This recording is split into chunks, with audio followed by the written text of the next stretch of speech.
Hi everyone, welcome to another episode of Psych Talk. Today I will talk about Antisocial Personality Disorder. So, APD is a personality disorder where a person consistently exhibits irresponsible behaviors and a clear disregard for the rights and feelings of others. And people with this disorder often fail to conform to societal norms, they break the law, manipulate others for personal gain, and they show little to no remorse for any harm they cause along the way. They also tend to blame people and point the finger at others for their wrongdoing. One sentence you may hear a lot from people who have antisocial personality disorder is, "Oh, but they deserved it, or they made me do it. They allowed me to do it," instead of taking accountability for their actions. Now, one thing that stands out about antisocial personality disorder is the term parasitic lifestyle. So it means that they not only live off of others financially, they also take everything else from others. So they take emotional support, resources, or even just goodwill without ever giving anything back. So they attach to this person, exploit this person, take everything from this person, and when this person is done giving, because they're left with nothing to give anymore, they move on to another person and they start exploiting that person. So they're parasites. And so these people are people that they're not really able to hold down a job for long. They constantly rely on others to bail them out financially. When things go wrong, they point fingers everywhere but at themselves. And these individuals might drift through life without any long-term plans or sense of responsibility. They might rely on others, partners, family, friends to support them, all while blaming those same people when things fall apart. An example will be someone with this disorder might manipulate a romantic partner into financially supporting them while contributing nothing to the relationship in return. They might constantly borrow money, show no regard for paying it back, and emotionally guilt trip their partner to keep them from leaving. And when confronted, they'll often shift the blame, portraying themselves as the victim or even gaslighting the other person into thinking they are being unreasonable. And the cycle continues and they move on to the next person when the current relationship no longer serves them, as I said before. Another characteristic that some of these individuals may have is that they can be highly charming and persuasive. So it's not really uncommon to hear stories of people with APD who thrive in high-stakes environments like business or politics, where their ability to manipulate, charm, and bend the rules to their advantage can actually propel them to positions of power.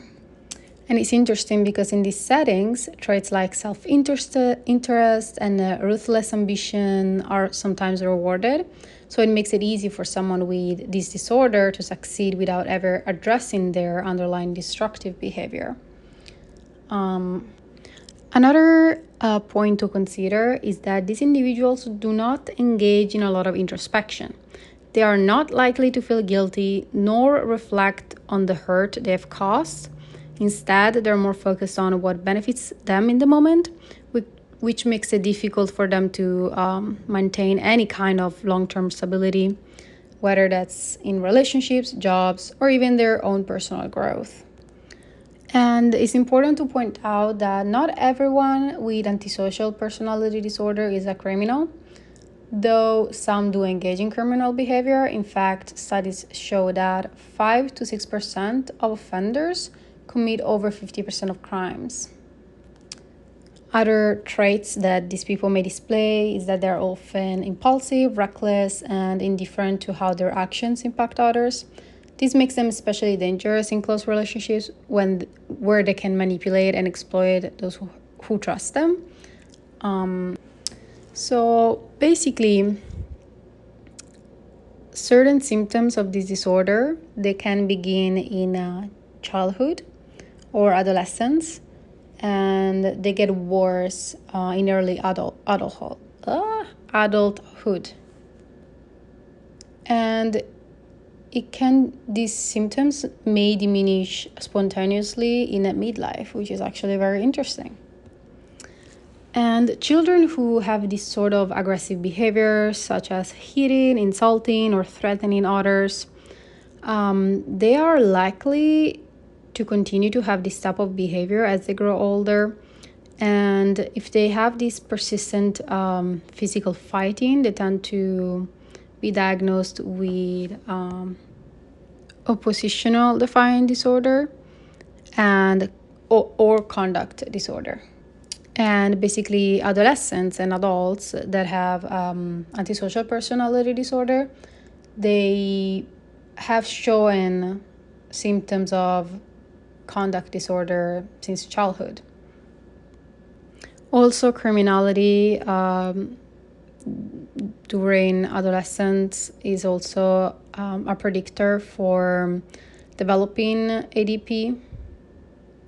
And children who later develop this disorder, they generally grow up in families in which they have first-degree relatives who had ADP, or alcohol or substance abuse, or other disorders. Discipline may have been either inconsistent or excessively, too excessive. And it's very interesting because this personality disorder is more prone to substance-related disorders than any other personality disorder. And if you have both ADP and substance-related disorders, you have elevated scores on aggression, impulsivity, and psychopathic traits. And you're more likely also to commit very bad crimes. So there is a greater risk for violence, such as committing homicides. There are some other personality disorders that frequently co-occur, such as narcissism, paranoid personality disorder, or histrionic personality disorder. If there is a sadistic personality pattern with ADP, a poorer outcome is likely. People with antisocial personality disorder usually do not seek therapy, and if they do, it's because they are probably court-ordered, and they also may be treated while being incarcerated. And so their motivation for being in treatment does not come from within.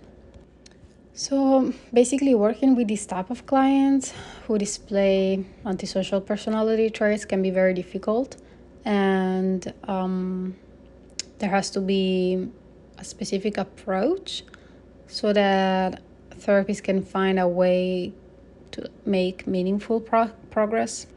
Interestingly enough, clients with APD may seem charming or even compliant at first.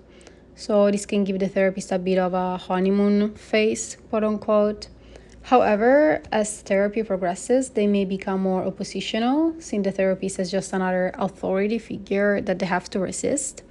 And that's why it's critical for therapists to approach them with genuine empathy, not judgmental acceptance, and authenticity, while also maintaining clear professional boundaries. As I said before, APD does not just appear in adulthood. Many clients diagnosed with APD have a history of childhood behavior disorders, such as oppositional defiant disorder or conduct disorder, as I said earlier. And early intervention during preschool or elementary school, when a child first shows signs of this type of disruptive behaviors, can reduce the risk of these disorders progressing into APD. So teaching empathy and using behavioral principles early on can prevent the escalation of antisocial traits. One, I will say, type of therapy that could help people with antisocial personality disorder is CBT, cognitive behavioral therapy,